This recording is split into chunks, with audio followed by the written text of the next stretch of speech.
अस्सलाम वालेकुम। जामी ब्लॉग के साथ आपकी खिदमत में हाजिर है हाफिज़ अब्दुल रहमान जामी। इस वक्त हम हॉकी स्टेडियम लाहौर में मौजूद हैं। यहाँ खान साहब का जलसा मुनक्कद किया गया है और 7 बजे का टाइम बताया गया है कि खान साहब 7 बजे तक जो है वो स्टेडियम में आ जाएंगे।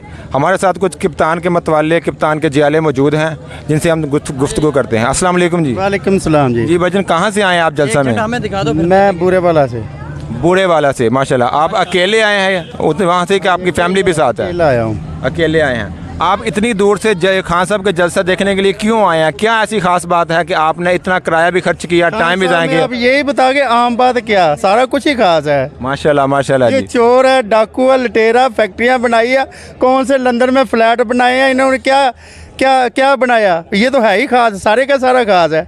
अच्छा, सारे का सारा खास है सारे का खान सारा साहब? खास है जी, बाकी सब कबाड़ है। अच्छा, आजकल खान साहब को कह रहे हैं जी, राना सनाउल्लाह बड़ा एक्टिव है, वो कह रहे हैं जी हम खान साहब को है जो गिरफ्तार भी कर सकते हैं, ये भी कर सकते हैं। इस सिलसिले में आप राना सनाउल्लाह कोले जे अगर वजारत ना ना ਹੁੰਦੀ ਤੇ ਇਹਨੇ ਚੌਧਰੀਆਂ ਦੇ ਹੋਕੇ ਤੇ ਅੱਗ ਧਰਿਆ ਕਰਨੀ ਸੀਗੀ। ਇਹਨਾਂ ਦੇ ਚੌਧਰੀ ਸਾਹਿਬ ਤਮਾਕੂ ਕਿੰਨਾ ਕੁ ਪਾਣਾ ਜੇ, ਇਹ ਉਹ ਬੰਦਾ ਹੀ। अच्छा जी, ठीक हो गया जी, बहुत बहुत शुक्रिया जी। ਸੁਣੋ ਹੁਣ